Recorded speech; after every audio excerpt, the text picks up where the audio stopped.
Hello guys, welcome to my channel NEET habitat. तो आज हम करेंगे क्लास 11th का first chapter that is living world. इसके अंदर हम पूरी एनसीईआरटी कवर करेंगे, साथ में जितने भी पॉसिबल क्वेश्चंस होंगे एंड पीवाईक्यूज हम कवर करने वाले हैं।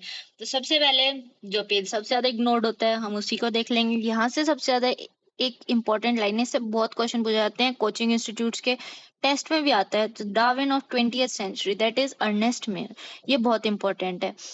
और उसके बाद हम आ जाते हैं लिविंग वर्ल्ड के मेन चैप्टर पे। तो मेन चैप्टर लिविंग वर्ल्ड में हम देखेंगे कि लिविंग ऑर्गेनिज्म के कैरेक्टरिस्टिक्स क्या हैं और कैसे कैसे हमने उनको आइडेंटिफाई किया, नोमेनक्लेचर एंड टेक्सोनॉमिकल एड्स हम करने वाले हैं। तो इसके अंदर सबसे पहले हम यहाँ पे हम फीचर्स देखेंगे। जो फीचर्स जो देखेंगे वो हम दो टाइप के देखेंगे, मतलब उनको दो कैटेगरी में डिवाइड कर सकते हैं। फीचर्स को हम दो कैटेगरी में डिवाइड कर सकते हैं। जैसे एक तो होता है कैरेक्टरिस्टिक फीचर और एक होता है डिफाइनिंग फीचर। जो कैरेक्टरिस्टिक फीचर होता है ना, इसके अंदर एक्सेप्शन हो सकते हैं, जबकि जो डिफाइनिंग फीचर होता है इसके अंदर कोई एक्सेप्शन नहीं होता है, मतलब इसके अंदर तो फिक्स्ड है। तो अब हम वन बाय वन सारे कैरेक्टर्स पढ़ेंगे और देखेंगे और उनको खुद ही उनको हम कैटेगरी में डालते रहेंगे कि ये डिफाइनिंग है या नहीं है। तो सबसे पहले हम देख लेंगे ग्रोथ के अंदर देखेंगे। तो सबसे पहले हम लोग देखते हैं ग्रोथ। तो ग्रोथ के अंदर क्या है, ऑल लिविंग ऑर्गेनिजम्स ग्रो। तो सारे ऑर्गेनिजम्स ग्रो करते हैं, पता ही है। तो इससे जो ग्रोथ होती है वो दो टाइप से हो सकती है, एक तो इंक्रीज इन मास हो सकती है और एक इंक्रीज इन नंबर हो सकती है। तो increase in number and increase in mass तो क्या हो गए, ट्विन कैरेक्टर्स ऑफ ग्रोथ। तो ग्रोथ के दो कैरेक्टर्स हैं, that is increase in mass and increase in individuals. फिर आ जाते हैं हम लोग प्लांट्स। जो प्लांट्स होते हैं इनके अंदर जो ग्रोथ होती है वो पूरी लाइफ स्पेन में होती है, मतलब पूरी लाइफ में होती है। जो प्लांट्स होते हैं ये जब इनका बर्थ होता है, मतलब जो जर्मिनेट होते हैं सीड से, तब से स्टार्ट होके ये जब इनकी डेथ हो जाती है तब तक इसके अंदर ग्रोथ होती ही है, मतलब होती रहती है। ठीक है, तो इसके अंदर कोई भी टाइम फिक्स्ड नहीं होता। जबकि जब हम एनिमल्स में देखें तो एनिमल्स के अंदर जो ग्रोथ होती है वो एक सिर्फ एज तक फिक्स्ड होती है। जैसे कि आप अपने आप को देखोगे तो आपकी हाइट होती है वो एक स्टेज पे आके, मतलब एक एज पे आके रुक जाती है। तो up to only a certain age. अब ऐसे बोलोगे कि जो हमारे सेल्स होते हैं वो तो कंटिन्यूअस डिवाइड करते रहते हैं, लेकिन वो जो सेल्स डिवाइड कर रहे होते हैं वो पुराने सेल्स को रिप्लेस कर रहे होते हैं जो डेड हो रहे हैं, जो मतलब जिन इंजरी हो गई उसमें जो खराब हो गए हैं, या फिर जिनकी एज भी होती है सेल्स की तो वो डेड हो गए। जैसे आरबीसी 120 डेज रहता है तो फिर वो डेड हो गया है, तो फिर उसकी जगह दूसरा सेल आता है, तो वो उसके लिए सेल डिवीजन हो रहा होता है, ना कि ग्रोथ होती है उससे। तो only up to a certain age. फिर आ जाते हैं हम लोग जो यूनिसेलुलर ऑर्गेनिजम्स होते हैं। यूनिसेलुलर ऑर्गेनिजम्स के अंदर जो ग्रोथ होती है वो होती है डिवाइड होके दो सेल में बन जाता है एक ऑर्गेनिज्म। तो वो जो दो सेल में जो डिवाइड हुआ है हमारे पास, तो ये एक टाइप से इसका रिप्रोडक्शन भी हो रहा है। जो रिप्रोडक्शन है और ग्रोथ है ये दोनों आपस में रिलेटेड है, मतलब सेम ही मीनिंग हुआ ना, सिनोनिमस हुए ये दोनों। ये सेम मीनिंग है, सिनोनिमस है। तो यूनिसेलुलर ऑर्गेनिजम्स के अंदर जो ग्रोथ है, यूनिसेलुलर ऑर्गेनिजम्स में जो ग्रोथ है वो सिनोनिमस है किसके साथ, रिप्रोडक्शन के साथ। रिप्रोडक्शन के साथ वो सिनोनिमस है। ये क्वेश्चन आ जाता है कि जो रिप्रोडक्शन है और ग्रोथ है वो सिनोनिमस किस में है, वो है unicellular organism. Direct unicellular organism नहीं पूछेंगे, उसमें एग्जांपल दे देंगे, जैसे अमीबा दे दिया, पैरामीशियम दे दिया, तो हमें उसमें सेलेक्ट करना पड़ेगा। फिर आ जाता है हम नेक्स्ट। नेक्स्ट होता है हमारे पास में कि जो हायर एनिमल्स और प्लांट्स हैं वो तो मल्टी सेलुलर ही होते हैं, हायर एनिमल्स और प्लांट्स। तो उनके अंदर जो ग्रोथ और रिप्रोडक्शन है वो म्यूचुअली एक्सक्लूसिव, मतलब बिल्कुल ही अलग अलग है। अलग अलग है ग्रोथ और रिप्रोडक्शन हायर एनिमल्स और प्लांट्स में, बिकॉज वो मल्टी सेलुलर है। तो वो एक इंडिविजुअल से दूसरा बन जाता है तो वो अलग हो जाता है। अब अगर हम ग्रोथ को देखें नॉन लिविंग में, अगर हम नॉन लिविंग में देखेंगे तो ग्रोथ तो हो रही है। अगर उसके ऊपर जैसे कोई टेबल रखी है, कोई हमारे पास टेबल है, अब इस टेबल को आप 100 ईयर्स तक टच नहीं करोगे तो इसके ऊपर, और इसको बिल्कुल क्लीन नहीं करोगे तो इसके ऊपर डस्ट पार्टिकल सेटल हो जाएंगे, तो उसकी हाइट बढ़ रही है, अब वो तो ग्रोथ हो रही है। तो अगर इसका मतलब क्या है कि ग्रोथ तो इसमें हो रही है, और ये सिर्फ इसका एक्सेप्शन तो हो गया ना नॉन लिविंग के अंदर की ये एक्सेप्शन है। और साथ में अगर इसको एक क्वेश्चन इधर आ जाता है कि पहले हम ये देख लेते हैं फिर क्वेश्चन बताएंगे कि तो यहाँ पे क्या है, ग्रोथ क्या है, डिफाइनिंग प्रॉपर्टी नहीं है। क्यों? क्योंकि क्यों नॉन लिविंग ऑर्गेनिजम्स में भी ग्रोथ हो रही है डिपोजिशन होके। तो ये क्या है, एक कैरेक्टरिस्टिक फीचर है, कैरेक्टरिस्टिक फीचर है ग्रोथ। तो अब हम देखेंगे कि अगर एक क्वेश्चन यहाँ से एक बन सकता है, हो सकता है, वो क्वेश्चन हो सकता है, उसको हम ले सकते हैं कि जो ग्रोथ है, इंट्रिंसिक ग्रोथ मतलब अंदर से, वो तो लिविंग ऑर्गेनिजम्स में हो रही है। तो इंट्रिंसिक ग्रोथ क्या है, एक डिफाइनिंग फीचर।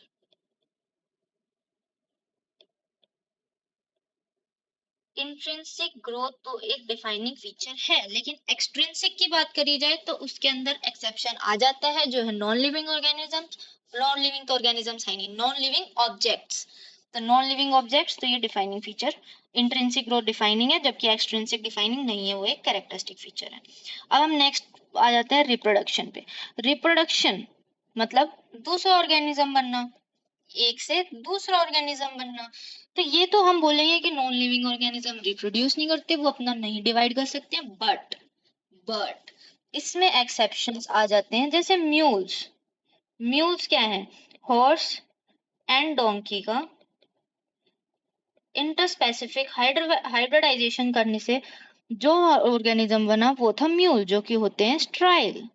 काफी ह्यूमंस होते हैं, वो होते हैं स्ट्राइल, वो रिप्रोड्यूस नहीं कर पाते हैं क्योंकि उनमें कुछ डिफेक्ट हो जाते हैं, कोई डिजीज हो जाती है, जिससे जैसे कई मेल्स में स्पर्म्स नहीं बन पाते हैं और फीमेल्स के अंदर ओवा नहीं बन पाता है। तो काफी ह्यूमंस भी होते हैं, infertile couple human, infertile humans. और हमारे पास आ गया हनी बी में वर्कर हनी बी। अब हम देख लेते हैं एनसीईआरटी क्या बोलती है। Reproduction refers to the production of progeny features more or less similar to that of parents. अब यहाँ पे एक क्वेश्चन आता है हमारे पास, प्लेनेरिया फ्लैटवर्म्स ये ट्रू जनरेशन करता है, ये आ सकता है। और फिर ट्रू जनरेशन क्या होता है, जैसे कोई भी प्लानेरिया का एक छोटा सा पार्ट अगर टूट गया है तो वो बड़ा मतलब वापस से एक न्यू ऑर्गेनिज्म बना देता है, मतलब एक छोटा सा पार्ट उसका जो टूटेगा वो दूसरा ऑर्गेनिज्म बना सकता है, मतलब रीजनरेट कर सकता है। तो ऐसे ही हमारे पास जो फंगाई है, फिलामेंटस एल्गी और प्रोटोनिमा ऑफ मोस है, ये लोग किससे करते हैं, फ्रेगमेंटेशन से। अमीबा जो होता है, यूनिसेलुलर एल्गी और अमीबा होता है, ये क्या करते हैं, increase in number of cell, जो हमने अभी ग्रोथ में भी पढ़ा था। तो इसका मतलब ये क्या है, reproduction also can not be an all inclusive defining feature, मतलब ये डिफाइनिंग फीचर ये भी नहीं है, ये क्या है, एक कैरेक्टरिस्टिक फीचर। अब हम नेक्स्ट आ जाते हैं मेटाबॉलिज्म पे। मेटाबॉलिज्म क्या होता है, जितने भी हमारी बॉडी में केमिकल रिएक्शंस हो रहे होते हैं उनको क्या बोलते हैं, मेटाबॉलिज्म। मेड ऑफ केमिकल्स, सारे ऑर्गेनिजम्स जो होते हैं मेड ऑफ केमिकल्स होते हैं। तो जो भी केमिकल रिएक्शंस हो रहे होते हैं या उनको बोलते हैं मेटाबॉलिक रिएक्शन, उन सबको क्या बोलते हैं, देखिए, sum total of chemical reactions occurring in our body is metabolism. No non living object exhibit metabolism, और जो भी लिविंग ऑर्गेनिजम्स होते हैं इसमें कोई एक्सेप्शन नहीं होता। तो ये क्या है, एक डिफाइनिंग फीचर, ये है एक हमारे पास डिफाइनिंग फीचर। अगर मेटाबॉलिक रिएक्शन को हम टेस्ट ट्यूब में दिखाते हैं बाहर, टेस्ट ट्यूब में हम बाहर दिखाते हैं, वो रिएक्शन को करके सेल फ्री सिस्टम होता है, उसके अंदर हम जब रिएक्शन को करते हैं तो उसको ना लिविंग बोलते हैं ना नॉन लिविंग बोलते हैं, बट उसको बोलते हैं लिविंग रिएक्शन। तो सेल, और तो ये आ गया हमारे पास मेटाबॉलिज्म, तो ये एक डिफाइनिंग फीचर है। अब हम आ जाते हैं next, that is cellular organisation, मतलब सेल से बना हुआ। तो सेलुलर ऑर्गेनाइजेशन को ऐसे देखते हैं, कुछ ऑर्गेनिजम्स होते हैं सेल्स, जो एग्रीगेट बन के बना लेते हैं टिश्यू। टिश्यूज जो एग्रीगेट करते हैं वो बना लेते हैं हमारे पास ऑर्गन, और जो ऑर्गन्स जो हम सारे एग्रीगेट कर देते हैं वो बना देते हैं ऑर्गन सिस्टम। तो कोई ना कोई तो ऑर्गेनाइजेशन लिविंग ऑर्गेनिजम्स में है ही। सबसे सिंपलेस्ट कौन सी है? सेल वाली जो है, यूनिसेल्युलर। तो ये भी क्या है? एक डिफाइनिंग फीचर है, क्योंकि इसका कोई एक्सेप्शन नहीं है। अब जो हमारे पास बहुत बार क्वेश्चन पूछा जाता है, बहुत बार, वो आता है फोटो पीरियड पे।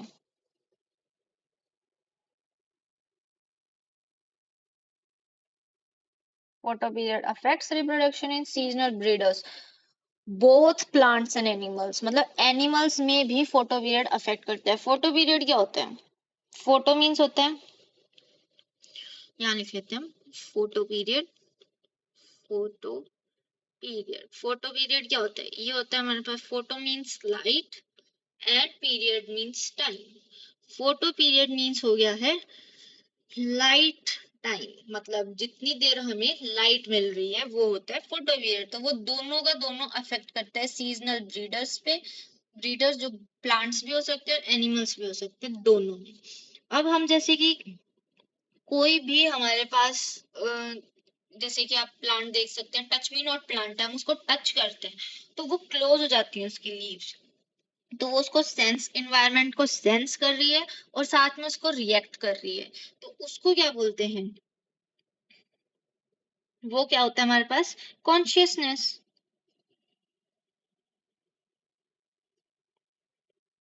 Sense environment and response to the environmental stimuli. जो फिजिकल हो सकता है, जैसे टच मी नॉट में हम टच कर रहे हैं। केमिकल होता है, जैसे कुछ हार्मफुल केमिकल्स होते हैं। आप कोई प्लांट है उसके अंदर अगर आप हार्मफुल कोई भी एसिड डाल दोगे तो वो बर्न हो जाता है। और जैसे आ जाता है बायोलॉजिकल, जैसे सनलाइट हो गया, वाटर हो गया, और विंड हो गया। तो सबका अलग अलग रिस्पॉन्स होता है। तो वी सेंस आवर इन्वायरमेंट। तो ये सब क्या है? जब मतलब उसको चेक करना, मतलब उसको पहचानना, जो एनवायरनमेंट है उसको, और उसके अकॉर्डिंग उसको रिएक्ट करना, वो है हमारे पास कॉन्शियसनेस। और सिर्फ ह्यूमंस ऐसे हैं जो सेल्फ कॉन्शियस हैं। मतलब सेल्फ कॉन्शियसनेस, जैसे हम कितने सुंदर लग रहे हैं, हम लंबे हैं, छोटे हैं, मोटे हैं, पतले हैं, सब सेल्फ कॉन्शियस। मतलब खुद के लिए देखना, दैट इज सेल्फ कॉन्शियस। वो सिर्फ और सिर्फ ह्यूमंस है, ह्यूमन ही सेल्फ कॉन्शियस। और ये क्वेश्चन आता है, एक फोटो पीरियड पे आ जाता है और एक क्वेश्चन इस पे आता है। और इस पूरे चैप्टर में एक क्वेश्चन कंफर्म्ड आता है। कॉन्शियसनेस क्या है? फिर एक डिफाइनिंग प्रॉपर्टी, इसका कोई भी एक्सेप्शन नहीं है।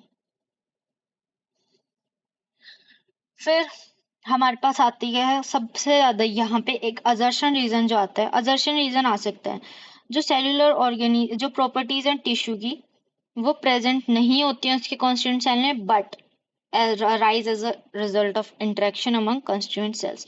जो भी एक हमारे पास टिश्यू है वो सेल से बना है। तो वो जो टिश्यू एक काम कर रहा है, वो एक सेल, वो सिंगल सेल वो काम नहीं कर सकता, बट वो सारे सेल जब आपस में आते हैं, आपस में इंटरेक्ट करते हैं, तब वो काम करते हैं। तो उसमें जो टिश्यू की प्रॉपर्टी होती है, तो वो सेल में प्रेजेंट नहीं होती, बट उसके पूरे इंटरेक्शन से प्रेजेंट होती है। ऐसे ही अगर इसको और देखा जाए तो इस ये लाइन भी ली जा सकती है, ये सबसे ज्यादा इंपॉर्टेंट है। ये अजर्शन रीजन के अंदर आ सकती है, अजर्शन रीजन में आ सकती है ये लाइन। इम्पोर्टेंट क्वेश्चन आता है इधर से। ये जो कोचिंग इंस्टीट्यूट्स के मॉड्यूल्स होते हैं उसमें भी दिया हुआ होता है क्वेश्चन। और ये लाइन भी असर्शन रीजन में आ सकती है, इम्पोर्टेंट है। नेक्स्ट, अब हम करेंगे diversity in living world. Diversity क्या होता है? चेंज, डिफरेंस, वो सब। तो अब हम देखेंगे कि यहाँ पे क्या होता है बायोडाइवर्सिटी। सबसे पहले तो ये नंबर, अब इसको कंफ्यूज कर देंगे, मिलियन को बिलियन लिख देंगे, थाउजेंड्स लिख देंगे। तो उसमें आपको ध्यान रखना है 1.7 टू 1.8 मिलियन जो नंबर ऑफ स्पीसीज है नोन और डिस्क्राइब्ड, इतने हम लोग जानते हैं। और इसी को क्या बोलते हैं? बायोडाइवर्सिटी। मतलब लिविंग ऑब्जेक्ट्स में डिफरेंस, जितनी भी स्पीसीज है, सब कुछ क्या है? बायोडाइवर्सिटी। फिर हम आ जाते हैं, इनको देखते कैसे हैं, नोमेनक्लेचर। नोमेनक्लेचर क्या होते हैं? Naming. Nomenclature is naming. Naming किसी भी चीज का नेमिंग क्यों करते हैं? नोमेनक्लेचर जो निकाला था वो क्यों निकाला था? वो इसलिए निकाला था क्योंकि अलग अलग जगह होती हैं उनके, एक ऑर्गेनिज्म के वो लोग अलग अलग नाम रख देते हैं। अब कोई यहाँ से जो नॉर्थ से गया साउथ में, तो नॉर्थ से साउथ में गया, वहां पे डिफरेंट नेम से जानते हैं, तो वो लोग कंफ्यूज हो जाते हैं। तो इसके लिए एक नाम रखा गया जो बायनोमियल नोमेनक्लेचर के थ्रू रखते हैं। तो वो एक नाम रखा गया ताकि पूरे वर्ल्ड में जो ऑर्गेनिज्म है वो एक ही नाम से उसको जाना जाए। ठीक है, तो सबसे पहले हम उसको आइडेंटिफाई करते हैं। सबसे पहले हम उसको आइडेंटिफाई करते हैं कि वो, इसमें हम लोग जो होता है, मतलब जो नेमिंग होती है प्लांट्स के लिए तो करता है international code for botanical nomenclature, ICBN। और जो जूलॉजिकल मतलब एनिमल्स के लिए जो करता है वो होता है international code of zoological nomenclature. और यहाँ से क्वेश्चन बहुत बार आता है, इसकी फुल फॉर्म पूछ लेते हैं, ये आ जाता है हमारे पास। फिर जो नोमेनक्लेचर होता है वो हम लोग जो करते हैं वो होता है बायनोमियल। जो हम लोग पढ़ते हैं वो होता है बायनोमियल नोमेनक्लेचर। क्यों होता है? क्योंकि उसके अंदर दो दो वर्ड्स होते हैं, एक होता है जेनरिक नेम, एक होता है स्पेसिफिक नेम। और ये दिया था हमें कैरलेस लीनियस ने, ये दिया था कैरलेस लीनियस ने। और ये भी क्वेश्चन आता है कि किसने हमें नोमेनक्लेचर दिया था, बायनोमियल नोमेनक्लेचर किसने दिया था? कैरलेस लीनियस ने। कैरलेस लीनियस ने दिया था। अब इसके कुछ रूल्स होते हैं, रूल्स हम देख लेते हैं। सबसे पहला रूल तो होता है कि ये लैटिन को होता है। लैटिन क्यों किया, लैटिन क्यों लिया? क्योंकि ये डेड लैंग्वेज है, इसमें कोई चेंज नहीं मिलेगा हमें आगे, तो ये फिक्स हो गया। तो लैटिन लैंग्वेज ये से ये वर्ड्स बनते हैं।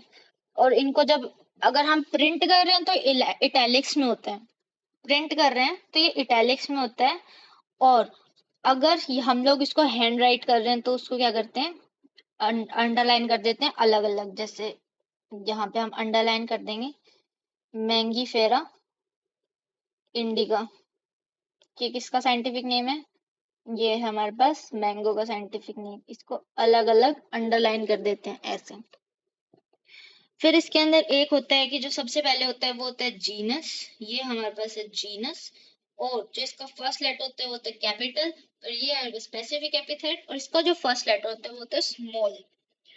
और अगर हम चाहें तो इसके अंदर साइंटिस्ट का नाम भी लिखा जाता है, लास्ट में जो साइंटिस्ट का नाम भी लिखा जाता है। तो यहाँ पे हम लिख सकते हैं शॉर्ट फॉर्म में लिन, मतलब कैरलेस लीनियस ने दिया था। बट इसको ना हम अंडरलाइन करेंगे और ना हम इसको इटैलिक करेंगे।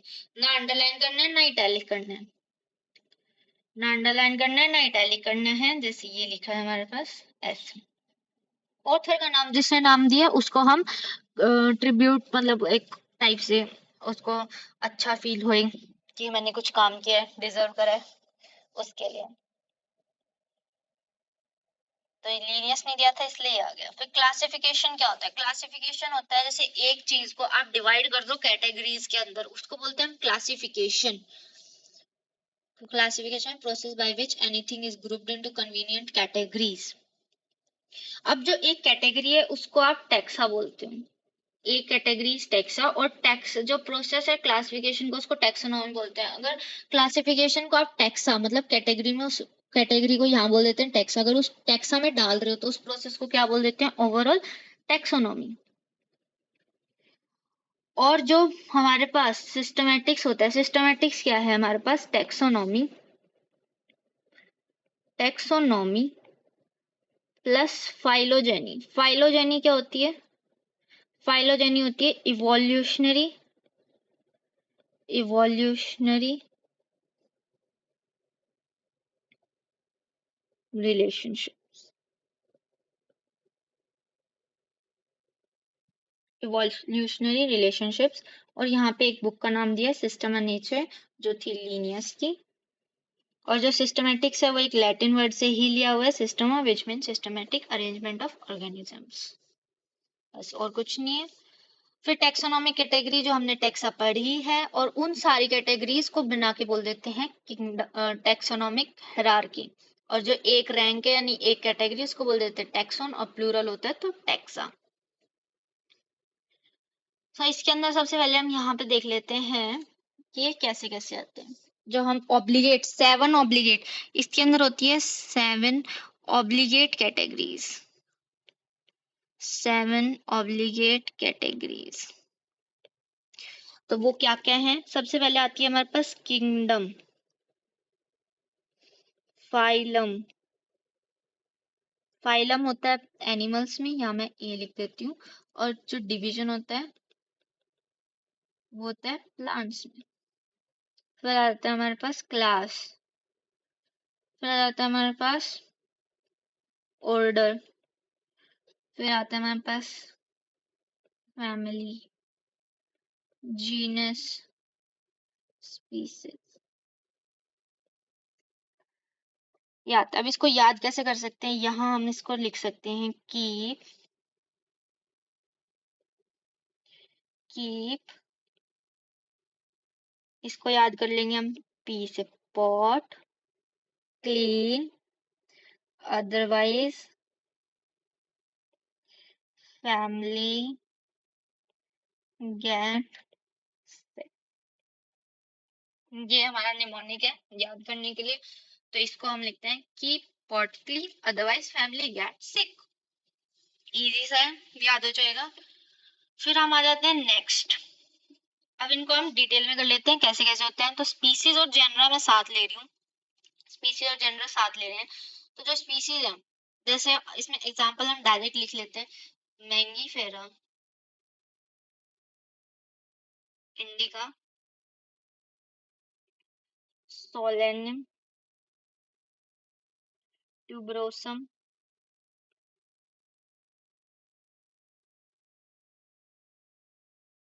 पैंथ्रालियो।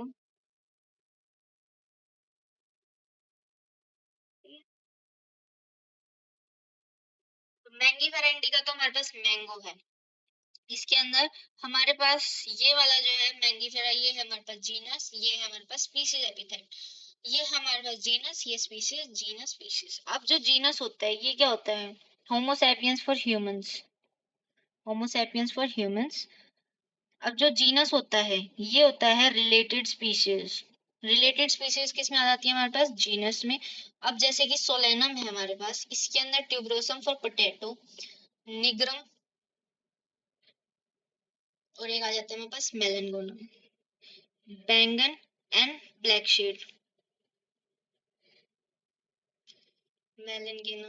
तो ब्रिंजल एंड नाइट शेड, ये दोनों के लिए होता है सोलेनम। सोलेनम जीनस के अंदर ही आ जाते हैं स्पीसीज, रिलेटेड स्पीसीज। ये 3 रिलेटेड स्पीसीज है, ये एक जीनस में आती है, दैट इज सोलेनम। फिर हमारे पास ऐसे ही अगर हम पैंथरा जीनस देखेंगे, पैंथरा जीनस जो होता है, पैंथरा जीनस के अंदर हमारे पास 3 स्पीसीज आ जाती हैं, मतलब और भी होती हैं बट हम 3 जो एनसीईआरटी में दिए हैं, leo for lion, tigris for tiger and pardus for leopard, pardus for leopard, pardus for leopard. तो ये हमारे पास इंपॉर्टेंट है 3 एग्जांपल्स। फिर आते हैं फैमिली, इसके अंदर ये इंपॉर्टेंट आता है कि जो फैमिली होती है इसके अंदर दोनों करेक्टर्स लेते हैं, both vegetative and reproductive features of plant species. Plant species में दोनों लिया जाता है, वेजिटेटिव में आ जाता है हमारे पास लीव, शूट एंड जो हाइट वगैरह सब कुछ आ जाता है, और जो हमारे पास रिप्रोडक्टिव आता है उसमें आता है फ्लावर कैरेक्टर्स। तो उस जो फैमिली होती है प्लांट्स की उसमें दोनों लिया जाता है। अब जो हमारे पास इसके अंदर फैमिली अगर हम देखेंगे तो सोलेनेसी फैमिली होती है। सोलेनेसी फैमिली के अंदर जो जीनस 3 आते हैं वो होते हैं, एक तो सोलेनम, इसमें रिलेटेड जेनर होते हैं। तो इसके अंदर सबसे पहले हमारे पास आता है, एक तो आता है सोलेनेसी में सोलेनम, एक आता है हमारे पास पिटूनिया, एक आता है हमारे पास धतूरा। ये 3 रिलेटेड जीनस हैं जो इसके अंदर आते हैं। ऐसे ही हमारे पास में ये जीनस पैंथरा जो है उसके अंदर लायन, टाइगर, लेपर्ड आ रहा है, जिसको साथ में जो फेलिस जीनस है कैट का, वो फैमिली आ जाती है फेलिडे। तो ऐसे डॉग की हमारे पास जो डॉग की फैमिली होती है वो होती है कैनिडे। अब आ जाते हैं ऑर्डर। ऑर्डर जो होता है वो भी रिलेटेड, हमारे पास फैमिलीज होती हैं रिलेटेड। जो हमारे पास फैमिलीज हैं, कॉर्नवॉल्वुलेसी जो होती है स्वीट पोटैटो की, और सोलेनेसी, ये दोनों किस ऑर्डर में इंक्लूडेड होती है? पॉलीमोनियल्स में। और जो हमारे पास कैनिडे और फेलिडे है, जो कैट की और डॉग की थी, वो आती है हमारे पास कार्निवोरा में। क्लास होती है जैसे मैमेलिया, हमारे पास आती है क्लासेस। जैसे कार्निवोरा के अंदर हमारे पास क्लासेस आ जाती है, हमें लिख लेते हैं नॉर्मल, जैसे फिश वाली पाइसेस, बर्ड्स वाली Aves, and many more, like amphibia, reptilia. तो वो सब क्या हो जाती है हमारे पास? क्लास। फिर आते हैं हमारे पास जो रिलेटेड क्लासेस होती हैं वो आती हैं फाइलम में, और प्लांट्स में आ जाता है हमारे पास डिवीजन। प्लांट्स के अंदर आ जाता है हमारे पास डिवीजन। फिर जो सारी होती हैं सारी आ जाती है हमारे पास किंगडम में। रिलेटेड फाइलम जो होते हैं वो हमारे पास आते हैं किंगडम में। किंगडम हमारे पास आते हैं animalia, Plantae, Monera, protista and fungi. ये सारे आ जाते हैं हमारे पास किंगडम्स में। अब ये लाइन है हमारे पास important, lower the taxa, more the characteristics that within the taxon share। तो जितना ज्यादा हमारे पास लोवेस्ट टेक्सा होगा, लोवेस्ट टेक्सा हमारे पास कौन सी है? स्पीसीज। तो इसके अंदर जितने भी जो सबसे कॉमन कैरेक्टर्स होंगे वो सबसे ज्यादा इसमें होंगे, सबसे ज्यादा सिमिलैरिटी जो होगी वो होगी स्पीसीज में होगी, और इसी को बोलते हैं रियल। इसको एक ये क्वेश्चन आ जाता है जो रियल यूनिट ऑफ क्लासिफिकेशन, क्योंकि ये रियल में एग्जिस्ट करता है तो इसलिए इसमें क्या बोलते हैं? Real unit of classification. ये क्वेश्चन बहुत बार आ जाता है स्पीशीज को। और जो किंगडम होता है, जितनी ज्यादा हायर कैटेगरी होगी, जितनी ज्यादा हायर कैटेगरी होगी उतना ज्यादा डिफिकल्टी होगी उसके अंदर, उनके अंदर जो रिलेशन निकालने में या फिर उनकी कैरेक्टरिस्टिक जो कॉमन सिमिलैरिटीज है वो निकालने में उतनी ज्यादा हमें डिफिकल्टी होगी जितना ज्यादा कैटेगरी हायर होगी, जैसे किंगडम है। और ये वाली टेबल जो हमें दी हुई है ये बहुत इंपॉर्टेंट है, इससे क्वेश्चन आता ही आता है। मतलब अगर या तो टेक्सोनॉमिकल एड से मोस्ट कॉमन क्वेश्चन आता है या फिर इससे आता है, और इस चैप्टर से दो क्वेश्चन तो आते ही हैं, तो एक क्वेश्चन यहाँ से बन सकता है। इसमें कुछ भी फिल इन द ब्लैंक करके दे सकते हैं, और ये बहुत इंपॉर्टेंट टेबल है, इसको तो करना ही है। अब हम आ जाते हैं टेक्सोनॉमिकल एड्स। टेक्सोनॉमिकल एड्स क्या होते हैं कि आप जो भी क्लासिफाई कर रहे हो उसको हेल्प करता है, मतलब उसके अंदर हेल्प। एड मतलब क्या होती है? हेल्प। एड मीन तो मतलब होती है हेल्प। तो टेक्सोनॉमिकल एड मतलब टेक्सोनॉमी में उसको डिवाइड करने में, क्लासिफिकेशन करने में जो हेल्प होती है वो हमें टेक्सोनॉमिकल एड्स करते हैं। इसके अंदर हम कुछ टेक्सोनॉमिकल एड्स पढ़ेंगे। जैसे हमारे पास आता है herbarium. Herbarium store house of collected plants specimen, जो ड्राइड होते हैं, प्रेस्ड होते हैं और प्रिजर्व्ड होते हैं। ये तीन आते हैं हमारे पास पक्का से क्वेश्चन। अगर हर्बेरियम से क्वेश्चन आ रहा है तो ये है कि dried, pressed and preserved plants होते हैं जो शीट्स के अंदर लगा के रखते हैं। और इसके अंदर हमारे पास इंफॉर्मेशन जो डाली जाती है, एक कॉर्नर के अंदर लिखा जाता है date and place of collection, English, local and botanical names, family name और कलेक्टर नेम, ये उसमें लिखा जाता है और कुछ नहीं लिखते हैं। और जो क्विक रेफरेंस सिस्टम होता है ये होता है मेरे पास टेक्सोनॉमिकल एड में। हर्बेरियम होता है क्विक रेफरेंस सिस्टम, और यहाँ से ये क्वेश्चन आया हुआ है। क्विक रेफरेंस सिस्टम कौन सा है? That is herbarium. और इसके अंदर ये भी आया हुआ है, ये एमटीजी फिंगर टिप्स में दिया हुआ है, universally accepted system of classification के थ्रू इसको डिवाइड किया जाता है। मतलब इसको जो कैटेगरी में रखा जाता है वो होता है universally accepted system of classification. फिर हमारे पास आ जाता है बोटेनिकल गार्डन्स। हमारे पास सेकंड एड आती है बोटेनिकल गार्डन्स। जो बोटेनिकल गार्डन्स होते हैं ये, इसके अंदर होते हैं हमारे पास लाइव प्लांट्स। जो हर्बेरियम था उसमें डेड था, इसमें होते हैं हमारे पास लाइव प्लांट्स। इसमें होते हैं हमारे पास लाइव प्लांट्स। इसके अंदर जो सबसे बड़ा जो हर्बेरियम है वो हमें मिला था Q botanical gardens, Q England में। यहाँ पे क्वेश्चन आता है, दिया हुआ नहीं है बट आ जाता है। यहाँ पे है लार्जेस्ट हर्बेरियम, लार्जेस्ट हर्बेरियम। तो ये हमारे पास लार्जेस्ट हर्बेरियम इंग्लैंड में। एक आता है हमारे पास इंडियन बोटेनिकल गार्डन हावड़ा में, जो कोलकाता में होता है, हावड़ा वहाँ। और ये है national botanical research institute Lucknow में, नेशनल इंस्टीट्यूट का है हमारे पास लखनऊ में। अब इसको मैंने ऐसे याद किया है, जो नेशनल जो सेंट्रल हमारे पास सहेली जो आता है हमारे पास रिप्रोडक्टिव हेल्थ में हम पढ़ेंगे सहेली। वो लखनऊ में है, CDRI, central drug research institute. वैसे ही हमने यहाँ कर लिया नेशनल। नेशनल वर्ड जो आ गया वो लखनऊ में, लास्ट में एल है, स्टार्ट में एल है, तीन नेशनल जो आ गए हमारे पास लखनऊ में। और जो दूसरा होगा इंडियन बोटेनिकल वो हावड़ा में, और जो दूसरा एक हमारे पास है क्यू वाला वो अलग ही आ गया। फिर हम आ जाते हैं म्यूजियम में। म्यूजियम में आता है जो ये हमें मिलता है ये क्वेश्चन जैसे मैच द फॉलोइंग आ जाता है कि एजुकेशन इंस्टीट्यूट्स हाईलाइटेड पॉइंट आ जाते हैं, तो वो होता है हमारे पास म्यूजियम। फिर उसके बाद इसके अंदर क्या होता है, एक तो प्रिजर्व प्लांट होते हैं और एनिमल। इसके अंदर दोनों होते हैं, दोनों डेड है, दोनों मिलेंगे डेड होंगे। और इसके अंदर जो जार्स के अंदर रख देते हैं कुछ प्रिजर्वेटिव सॉल्यूशन डाल के। जार्स में जैसे कुछ एनिमल्स होते हैं जो छोटे होते हैं जिनको जार में प्रिजर्व किया जाता है। जो बड़े वाले होते हैं, जो बड़े होते हैं लार्जर एनिमल्स होते हैं, उनको स्टफ कर देते हैं, उनको स्टफ करके डाल देते हैं। मतलब उनका अंदर का जो डिकम्पोज होने वाला जो मैटर होता है उसको निकाल देते हैं, उसको स्टफ कर देते हैं कॉटन पेपर्स वगैरह से, और फिर उसके बाद उसको रख देते हैं। और ड्राई स्पेसिमेंस भी होते हैं, और जो इंसेक्ट होते हैं उनको कलेक्टिंग, जो इंसेक्ट होते हैं उनको ऐसे रखते हैं। फिर उसके बाद आते हैं हमारे पास zoological park, commonly known as zoo. Zoo ये तो मोस्टली लोग जाते ही हैं, एनिमल्स होते हैं यहाँ पे। और यहाँ से हम पढ़ सकते हैं इनकी फूड हैबिटेट्स एंड बिहेवियर। और नॉर्मल जू होता है, जू की इम्पोर्टेंट है, इससे बहुत ज्यादा क्वेश्चन आते हैं। की is another taxonomical add used for identification of plants and animals. दोनों ये किस पे बेस्ड है, ये बेस्ड है हमारे पास सिमिलैरिटीज एंड डिसिमिलैरिटीज पे। और इसके अंदर जो कॉन्ट्रास्टिंग जो पेयर होता है, कॉन्ट्रास्टिंग कैरेक्टर्स का पेयर जो होता है उसको बोलते हैं कपलेट। पेयर तो कपल, तो कपलेट। और जो उसके अंदर एक होता है, एक जो लाइन होती है, एक जो की होती है, एक स्टेटमेंट होती है, उसको बोलते हैं हम लीड। उसको बोलते हैं हम लीड। और उसको फिर हम कीज आर एनालिटिकल नेचर, अब मतलब अपोजिट्स होते हैं, और उसके अकॉर्डिंग हम देखते जाते हैं कि इसके अंदर जा रहा है, इसमें जा रहा है, उसको डिवाइड करते जाते हैं, फिर उसमें चले जाते हैं, मतलब हम लास्ट में एक पर्टिकुलर आंसर पे पहुंच जाते हैं, तो वो होती है की।